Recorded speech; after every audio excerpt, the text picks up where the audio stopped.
From VOA Learning English, this is the Technology Report.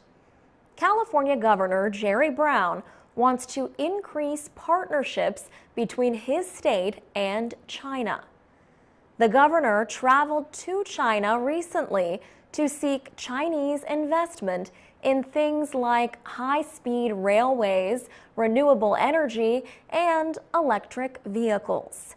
He spoke at China's Tsinghua University. The governor called for a partnership between the United States and China to develop technologies to reduce greenhouse gases. Governor Brown met with Prime Minister Li Keqiang and China's Minister of Environmental Protection, Zhou Shengxian. Mr. Brown and Mr. Zhou signed a non-binding agreement to share information about policies to reduce pollution. Pollution is a leading concern in Beijing, where officials advise people to stay indoors when air pollution levels are at their highest. California's biggest city, Los Angeles, has successfully reduced the problem with smog that the city had for years. Its efforts included improving its vehicle emission standards. The state also offers special incentives or rewards for clean energy policies. Last year, California held its first sale of carbon credits under the state's greenhouse gas reduction law. The law requires big polluting industries to buy credits to release carbon dioxide, methane, and related gases. Governor Brown also hopes to create 20,000 megawatts of renewable electricity by 2020. California-based environmental scientists and representatives from environmental consulting firms also attended Governor Brown's speech in Beijing. They say rising air pollution levels in China make it a good market for technologies that help to reduce the problem. For VOA Learning English, I'm Alex Villarreal.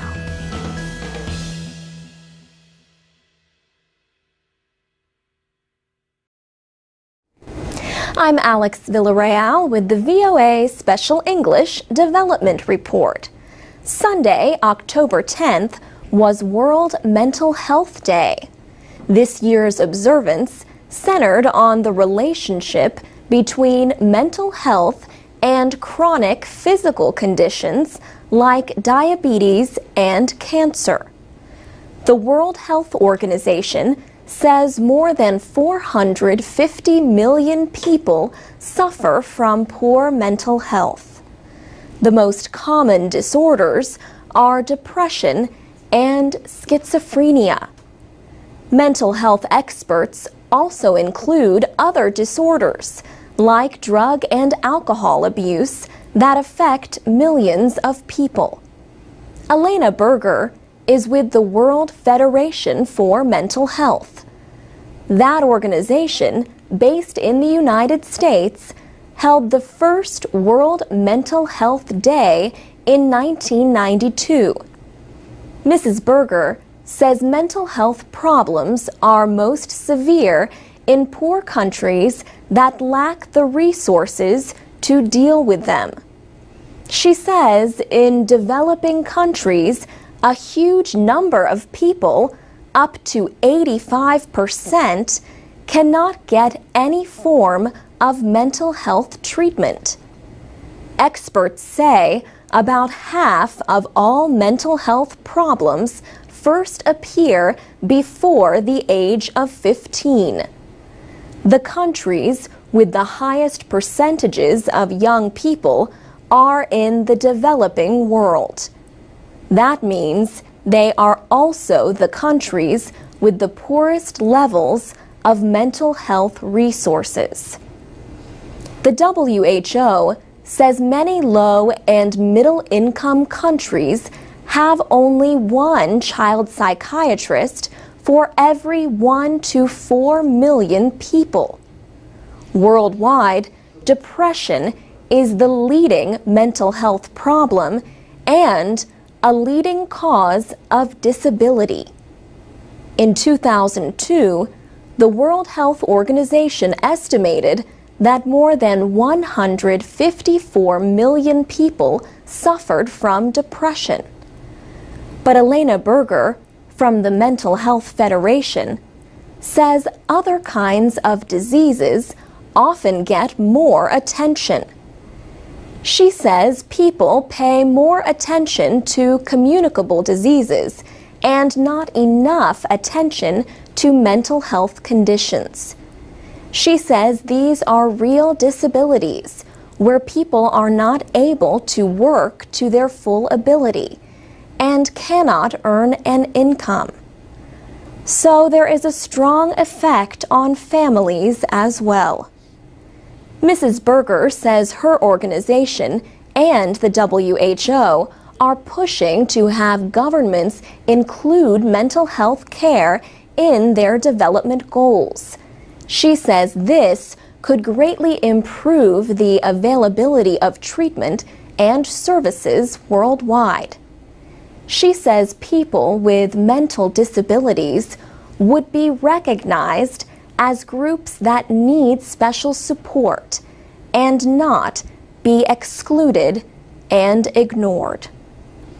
For VOA Special English, I'm Alex Villarreal. From VOA Learning English, this is the Technology Report in Special English. China recently said it considered launching a drone strike against a Burmese drug trafficker. Na Cam was wanted in the killings of 13 Chinese sailors on the Mekong River in 2011. China's top drug official said the plan was to bomb the drug dealer's mountain hiding place in northeastern Burma using unmanned aircraft. The official said the drone strike idea was passed over in order to capture Na Cam alive. He was seized last April in a joint operation with Laos. That China considered using a drone strike is a sign of its increasing development of unmanned flight technology.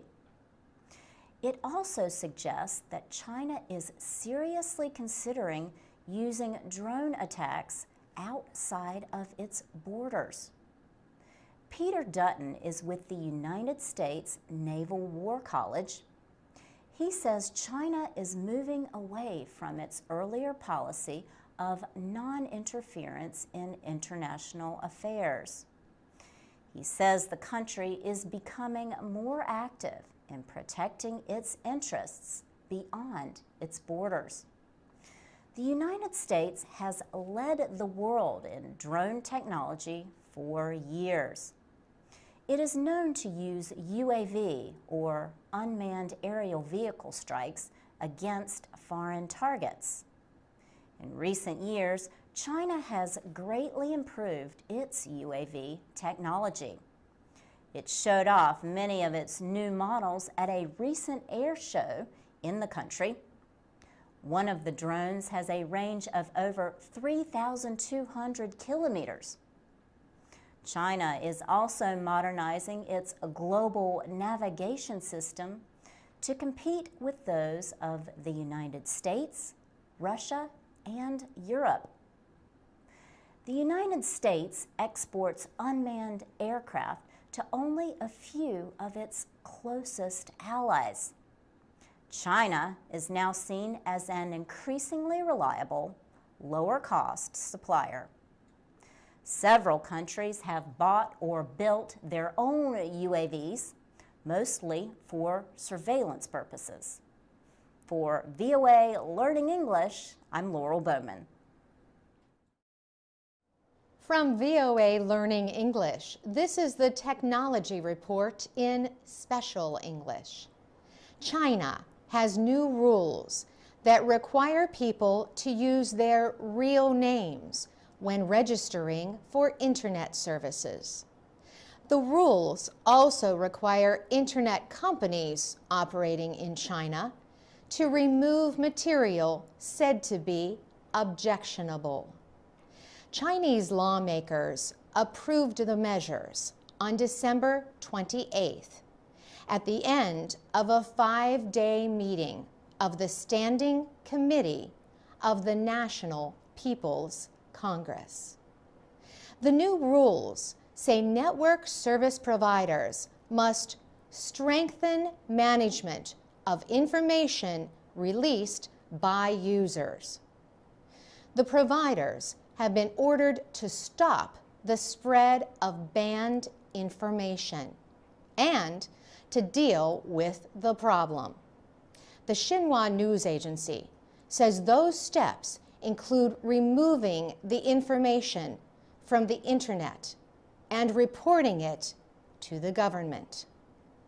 Chinese officials say the rules are aimed at protecting the personal information and stopping abuses like junk email.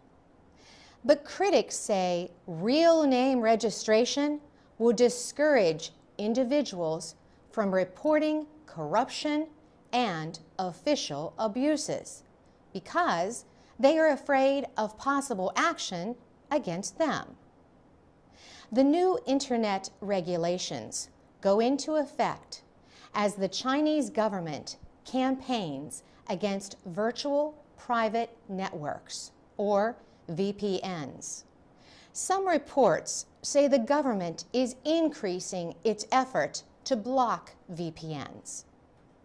Duncan Clark is an advisor to Stanford University's Graduate School of Business. He says there is often an increase in Internet censorship during sensitive events, like the recent 18th Communist Party Congress, which named China's new leaders. He says these periods are normally followed by reduced enforcement. But this time, he says, it is unclear if that will be the case with the new leadership. For VOA Learning English, I'm Carolyn Prasuti.